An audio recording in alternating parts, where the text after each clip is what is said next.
Welcome back everyone, it's Sierra Nova once again, and we're going to review the final season of Ozark. I believe this is otherwise known as Season 4 Part 2. So Ozark comes back strong and fortunately starts us right where we left off after a brief recap. I was kinda worried that they'd stall and leave us hanging, dragging out that moment between Ruth and Marty for as long as possible. If you want to stop me, you're gonna have to fucking kill me!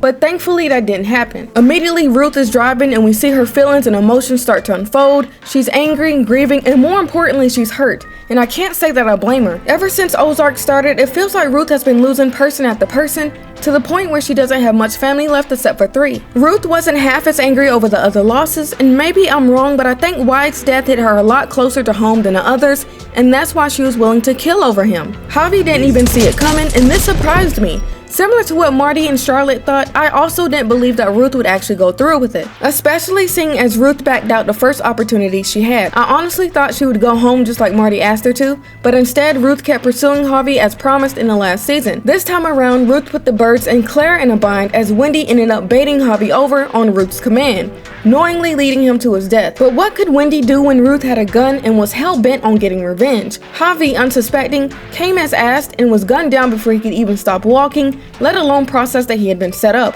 And just like that, Marty and Wendy's grasp on freedom was gone. They were so close, but Ruth is not willing to let this slide. After all, Javi killed her cousin, but to be honest, Wyatt kinda set himself up. Now I'm not trying to victim blame here, even though that's probably what I'm doing, but Wyatt knew who he was associated with and he knew full well what Darlene was capable of. And all of them had been warned about the cartel and they did not listen. It literally went in one ear and out the other. Now maybe they felt untouchable because Darlene was leading the pack, but I already knew that it wouldn't be long before Darlene's actions and her impulsiveness caught up to her. Personally, I don't think it's fair for Ruth to blame the Bird family or even herself. Wyatt made a choice at the end of the day and Ruth tried her best to get him separated from that, but Wyatt went off and got married to Darlene instead. In other words, Wyatt made his bed and he was going to have to lay in it. Unfortunately, Wyatt and Darlene just weren't lucky enough to make it. Darlene was now the death of 3 men. Jacob, her first husband, Frank, and Wyatt. And while we could probably agree that Darlene and Wyatt are kinda similar to Marty and Wendy, despite the huge age gap, Marty and Wendy are different because they are completely lucky and because they actually have fear. I've never seen Darlene afraid of anyone, and that was definitely her downfall. She continuously sought to solve things with a shotgun. On the other hand, Marty and Wendy aren't as bold and wild. They know how to have fear. Fear of dying and fear of things happening to their children. I think it's fair to say that that fear has kept them alive. Despite everything Marty and Wendy have gone through, they wanted to live. At the end of the day, they still had a family, even if things did seem a bit dysfunctional between them. I mean, sure, they did clash at times, and Marty and Wendy seem to have their own idea of how things should go, but I think they worked well together. Even if they did drive each other crazy most of the time, they balance each other out in a sense and make up for what the other lacks. For example, the bit with Javi's mom, Camilla. Marty wanted to inform Navarro of his sister's attempt on his life, but Wendy didn't. Wendy wanted to use the situation and she did just that. And it ended up working to her benefit as she plotted. Another example has to do with the casino. Instead of caving to Ruth like Marty wanted to do and giving them the casino, Wendy made things work with Claire and Javi's mom, and I've got to say I'm impressed. I may not like Wendy's methods all of the time, but I can confidently say that Wendy gets things done. Wendy produces results. Now speaking of Wendy, I know I praised her for getting results and getting things done, but some things do come back around to bite her in the butt. For example, the whole ordeal with the bin. Wendy had to make a very tough choice and she did. It not only cost her Ben, but her relationship with her son, Jonah, and it even cost her kids. Now the grandpa coming to town didn't catch me off guard, but him nearly taking the grandkids did.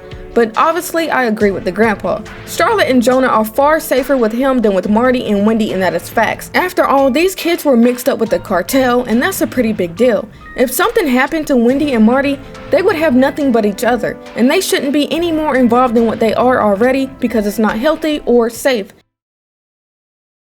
But enough about that, let's talk about the final moments of Ruth Langmore. If I have to be honest, I had a feeling that Ruth was going to get snuffed out in some sort of fashion.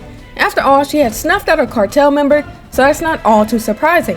However, I gotta say I'm a bit disappointed because Ruth was really turning her life around to the point where her record had been clean. I was proud of her, but unfortunately she messed with the wrong woman. Camilla was not going to let bygones be bygones with this one. I mean, she was willing to snuff out her own brother had he been the one that really snuffed out Javi.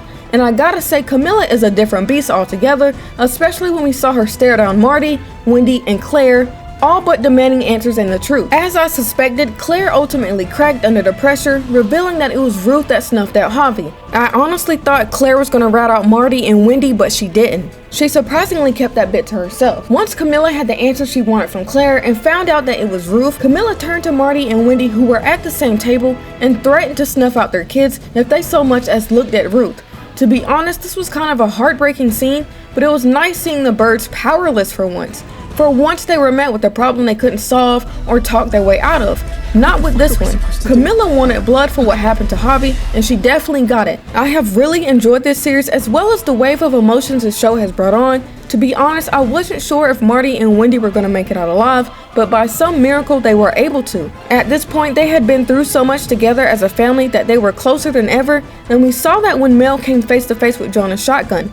That caught me by surprise, to be honest. I didn't expect Jonah to do that, but I don't think they had any other choice. Plus, I kinda expected it to come to this, to be honest, because Mel kept pushing and sniffing around where his nose didn't belong, and it was only a matter of time where this was gonna happen.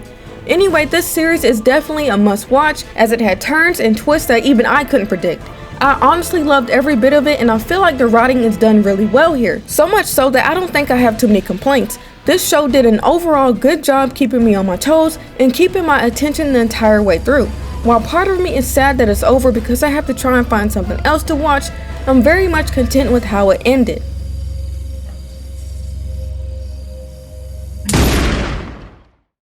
Anyway, that pretty much wraps up everything I personally wanted to talk about or mention, but I'm curious about everyone else.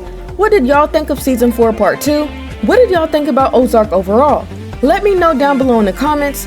Anyhow, thanks for tuning in. Sierra Nova is out.